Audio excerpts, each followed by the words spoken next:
Inside Michigan Football is presented by Meyer. Hi again, friends, and welcome inside Memorial Stadium for another edition of Inside Michigan Football. Doug Karsh alongside the captain, John Jansen. Michigan comes to Indiana, big underdog, undefeated team, sellout stadium. First time I remember Michigan playing in front of a sellout here. And they battle right to the end before losing 20-15. Yeah, I mean, it was a battle. And, normally you come down here, half the stadium's empty, half the stadium of the fans that are here are Michigan fans. So a completely different environment. And I thought Michigan, they battled. They handled it well. They just came up short. Okay, let's talk about some guys that really made plays defensively. And I want to start with Zeke Berry, number 10 in the Michigan secondary, who's just gotten better and better. He impacted this game tonight. You could feel it. Well, you could feel it, and there's no question that quarterbacks are going to look at the film and they're going to go after a guy like Zeke Berry. In the second half, that interception to start, it was an aggressive, and I don't know what happened at halftime, what flipped the switch, but he came out a completely different player, aggressive, ends up getting the interception. And then on the very next series of plays that he's out there, the first two times, they go after him. And he is there to make aggressive defensive style plays. And he's not caught with pass interference because he's playing with good technique too. We will see some highlights of Brandon Hillman, the safety, later, and some big hits. That's a player that not only did you feel, Indiana definitely felt him. Yeah, there's two guys that definitely felt it because I don't think they returned. They got a running back that got knocked out, a big hit, and you've got a receiver down on the 3-yard line, made a great catch, but paid the price. And I don't think we saw him again either. But that's a guy, you always look for guys that are not hanging it up, not just going through the motions. Brandon Hillman is definitely not going through the motions. TJ Guy, another player that we've heard about, he made a huge impact Saturday defensively off the edge. Yeah, one sack to end the third quarter, another sack to start the fourth quarter. When you are able to pressure a quarterback that hasn't been sacked a lot, 4 times coming into this game in Big Ten play, you're able to impact the game. And we saw that impact more than just when he actually got home because Rourke was not comfortable in the pocket. Jayshon Barham, another player all over the field defensively. Yeah, came up with a sack. He was playing downhill. Him and Ernest Hausman have both been playing downhill the entire time. Very impactful in today's game. And the other guy I want to talk about is Kenneth Grant. Kenneth Grant in the first half, we talked about him taking a side in some of the running plays where he would swim and try and get around a defensive lineman. It's really hard to do. You open up rushing lanes. In the second half, he was taking those blocks one-on-one. He was putting offensive linemen into running backs and was just dominating up front. All right, let's pick up the first half and take a look at Michigan's opening drive. After the defense gets a stop, the offense, 14 plays, 66 yards, over 7 minutes and 29 seconds.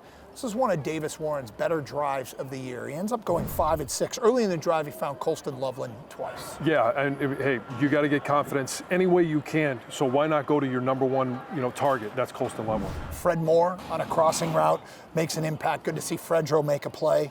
Then Peyton O'Leary as well with a third down catch. And Michigan was knocking on the door. And let's go to Jansen Vision for the first time. Jason and I talked about this during the game. So many times we see Samaj Morgan coming in motion, and it's either, hey, he's going to come in this motion, they're going to hand him the ball, or they're going to throw him a little screen out here.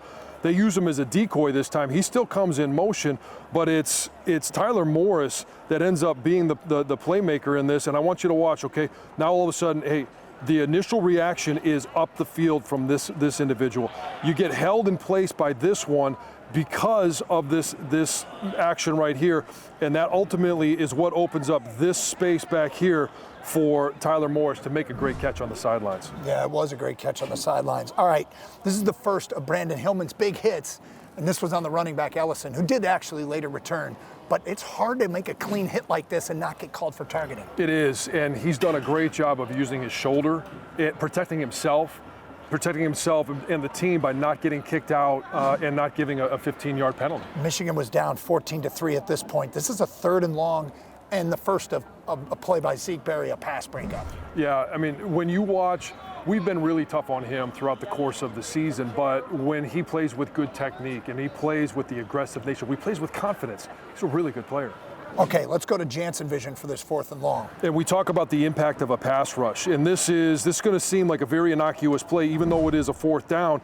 But I just want you to watch right at the end of the play here, as the pocket starts to break down, all right, it feels like he's got a good pocket. But downfield, you've got everybody covered. Everybody's in position, and there's nowhere to go with the ball until the last second. And now all of a sudden, there's a little bit of a hit on them, and it causes an errant pass. Sometimes you don't have to have those moments where there's an interception or there's anything going on to impact the play. All right, Wolverines unfortunately fumble on their ensuing possession, and that sets up Indiana with a short field. And it looked like they were going to have a 1st and goal. Now, this turned out being offensive pass interference, but let's go to Jansen Vision for the perfect technique on a big hit. Yeah, if you're a young player, if you're anybody at any level and you want to watch a guy, he's standing right here, Brandon Hillman. His feet are still. He sees this player coming, and he's got help over here by Makari Page. But all of a sudden, when he decides to go into him, all right, you see how he puts his shoulder, he leads with his shoulder. Offensive player is allowed to put their helmet down, keeps his helmet out, goes ahead and drives through him. And you can have contact with the helmet as long as it's your shoulder. Now, the impact was huge on the receiver, but Brandon Hillman did a great job of letting everybody else know, because I think there were a couple of drops later in the game by one of the other receivers, Surratt, that may have been impacted by knowing that Brandon Hillman was roaming around in the secondary. Price did not return. That was an offensive pass interference, backed them up. They made a field goal to make it 17-3 at the half. And at the half, Michigan had 94 yards after having 65 on their first drive. It looked grim, but the Michigan defense came to play in the second half, and the Wolverines almost pulled off the big upset. We'll take a look at the second half when we continue here on Inside Michigan Football, and later, head coach Sharon Moore. Inside Michigan Football is brought to you by Meyer, presenting sponsor of the 2024 Michigan football season and proud sponsor of thousands of local sports teams across the Midwest. Inside Michigan Football is brought to you by University of Michigan Health. There's a difference between an answer and a Michigan answer. Visit michigananswers.com. We continue here on Inside Michigan Football. Now, the Wolverines are down 17-3 at the half. They're getting the ball to start the third quarter, and it starts with a quality kick return. Michigan started to play some good special teams in the second half, and Jordan Marshall, they love this kid, and he sets up the offense with decent field position. He's only going to get better. He runs downhill, he runs hard, he runs aggressive, and he gives Michigan a chance coming out of that kickoff. Okay, unfortunately the drive stalls, and the Wolverines have to punt the football, but it's a great punt, and it puts Indiana back inside their own 5. We know Tommy Doman has it in him, whether it's good hang time, it's distance, or pinning him down inside the 10. Okay, so here's the Zeke Berry interception, jumping a route, and Rourke kind of throwing it right to him. Unfortunately, 3 runs go nowhere for Michigan. And in the red zone, Michigan had been 17 of 21, but with 4 field goals of those 17. And they got field goals on red zone trips early in this half. Yeah, they've got to find a way to capitalize on those opportunities. You do all the work to get down there. All the fun is getting into the end zone. That's the ultimate reward. You got to find a way to do it. 17-6, Zeke Berry makes back-to-back pass breakups. We've talked about him a ton, but he had an outstanding game. He really did, and especially in the second half. He was aggressive, and I don't know if he just said, you know what, screw it, I'm going to go after it. Whatever it was, something switched, and he was a much different player in the second half. So Wolverines get the football back down 17-6. Let's go to Jansen Vision on Michigan's ensuing drive. Yeah, and this is a first down pickup by Khalil. It's a second down, 2nd and 8, and right now you're going to watch Donovan Edwards, just a little bit of emotion, and then he's going to streak down the sidelines. It's going to take everybody out, and then all you're going to see is Khalil Mullins come over here. Offensive linemen are going to get out in front of him with plenty of room to roam and angles to make a block. There goes Donovan.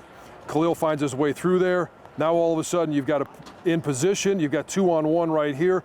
Everything is set up for success, and a nice play and a nice conversion for a first down. Zavada was good from 56 yards, a season high, and Michigan trailed at 17-9. Indiana gets the football back, and we go back to Jansen Vision. Yeah, last play of the third quarter here. It's a sack by TJ Guy, and it's really nothing special. All he's going to do is drive into this offensive tackle, drive him back, but it's really, and you can't see it on this, it's the highlight of the aggressive nature of the coverage. Nowhere to go. Watch Rourke as he steps in. Everything that they do is on timing. Now, he does have an outlet. He doesn't see it, but it's about the timing. Once that timing's not there, boom, nowhere to go. Pocket collapses. TJ Guy gets the sack. We may as well call it TJ Guy Vision, because this is the second play of the fourth quarter, and TJ Guy again. Yeah, and TJ Guy is here, but the guy I want you to watch is Jimmy Rolder.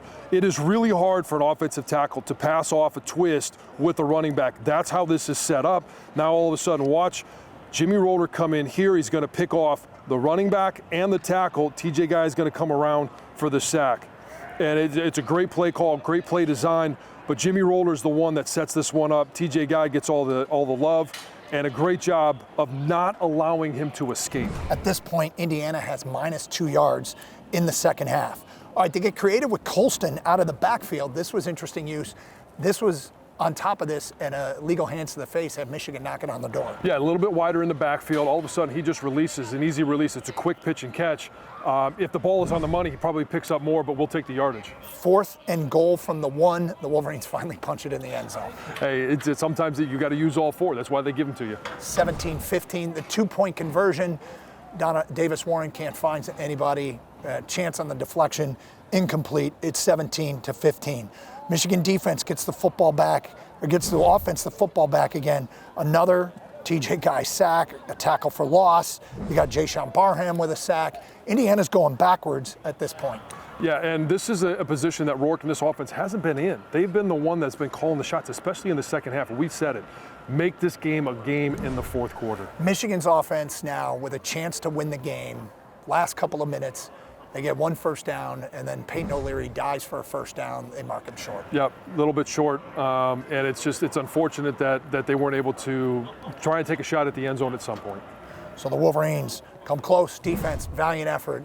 Hopefully something to build on moving forward. This is a team that led the nation and with 55 touchdowns. And they got some good offenses, one in particular at the end of the year. The defense will be challenged by. Michigan drops to 5-5. We go into the locker room. We hear from the head coach, Sharon Moore, next on Inside Michigan Football. We weren't thinking about it like, going in to get the upset. We were just, we knew we had a great opportunity to get a win, and, it's falling short. It sucks. It's disappointing. For me personally, I got to play better, got to do better. And us as an offense, we got to be able to score in the red zone. So felt like we had a really good opportunity today. We put ourselves in position and just weren't able to get it done. Always stings whenever you lose a game or not wanting the outcome that you wanted out of the game. But I'm super proud of this team and the guys that played. They fought to the last minute until the clock hit 0. So yeah, sometimes it's upsetting that we don't win, but I just feel good about our effort at the end of the game. Our conversation with the coach is brought to you by Meyer. It's a heartbreaker. What was the message to the team after the game? I was proud of the way they fought in the second half. I really thought those guys came out with some fire, especially on defense. I think they held them to 56 total yards, and that's the number 2 scoring offense in the country, averaging over 40 points a game. So I thought defensively they played really, really well. And offensively, the story of the game is just not scoring in the red zone. You can't get down there multiple times and first and six and can't punch it in. So we just got to keep pushing, keep working. What was, it's not just the red zone, but it was inside the 5-yard line. Start the game, you guys put together a really nice drive. You're down inside the 3-yard line. What was it that did not work? Yeah, we had run through penetration, guys getting beat on single blocks. So we weren't getting any movement up front, which held up the running backs and the tackles for loss. So schematically, we just, they did a good job. They executed and we didn't. What was said at halftime? Because defensively, they played well in the first half, but the second half, Zeke Berry with the interception, he played like a completely different player. I thought Coach Martindale did a great job of mixing up some calls, mixing up some looks for him, and got that guy confused a little bit. And it was really just a message to keep fighting, that the game is way from over. We got a whole half. It was 17-3, I believe, at that point. Those guys just kept fighting and fighting. So, again, really, really proud of the defense, and especially in the second half. What needs to happen offensively to, not just in the red zone, but to be more consistent as an offense? Yeah, we've got to find a rhythm. You got to be better on first down. Offensive line's got to be able to pick up run-throughs and twists. This is the second week in a row, so got to continue to evaluate. We got 2 games left, and you got a bye week coming up.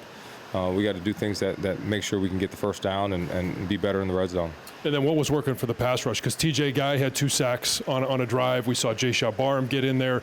It was an offense that hadn't given up many sacks, but yet you guys were able to get home. Yeah, and it wasn't really blitzes. It was just 4-man rushes. But our guys, we felt like we had some matchups, and those guys did a really good job of getting pressure on those 4-man rushes, because I think they were just 4-man rushes when they got the pressure. So those guys did a good job, and we'll keep evaluating that. And then the secondary, obviously, that was a very talented talented group of receivers. What'd you see from those guys?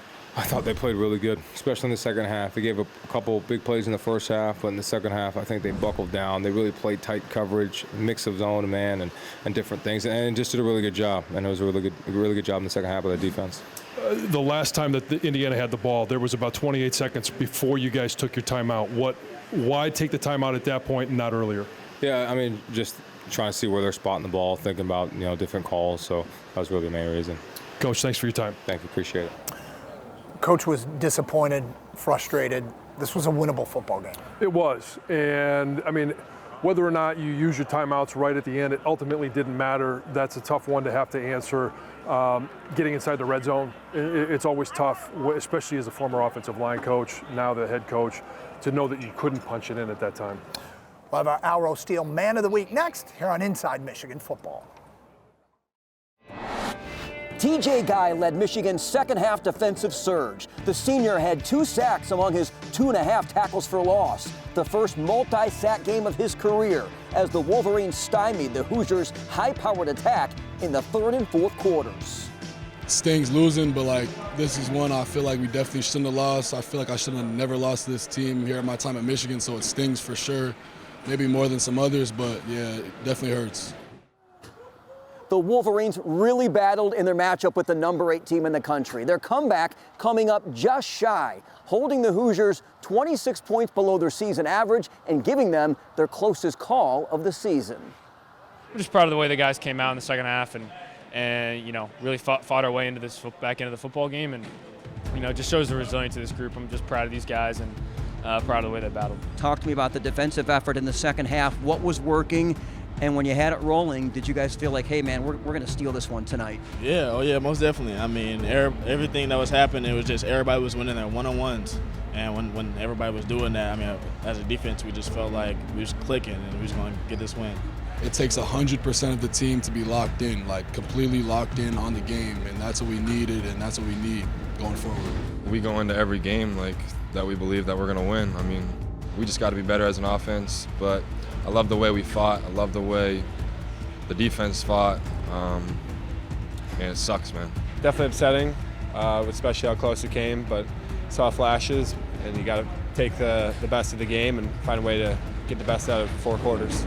We feel like we've been getting through a lot of adversity, with the record being 5-5 now, but I feel like, no matter what the record is, we're still going to come out here and play with each other. I mean, I love the guys out there, so, we just play for the person next to us and we'll be all right. Everybody knows, the University of Michigan, everything going on here is bigger than them personally, so we put everybody else in the program before ourselves, and that's the only way we know. Here's a couple nuggets to share. Colston Loveland had 4 catches, giving him 53 on the season, tying the school's single-season record by tight ends held by Benny Jopru. And Dominic Zavada's 56-yard field goal was his 5th of 50-plus yards this season. That is a new career record by a Wolverine. For Inside Michigan Football, I'm Ed Kingerski. Inside Michigan Football is brought to you by University of Michigan Health. There's a difference between an answer and a Michigan answer. Visit michigananswers.com. This group's not going to quit.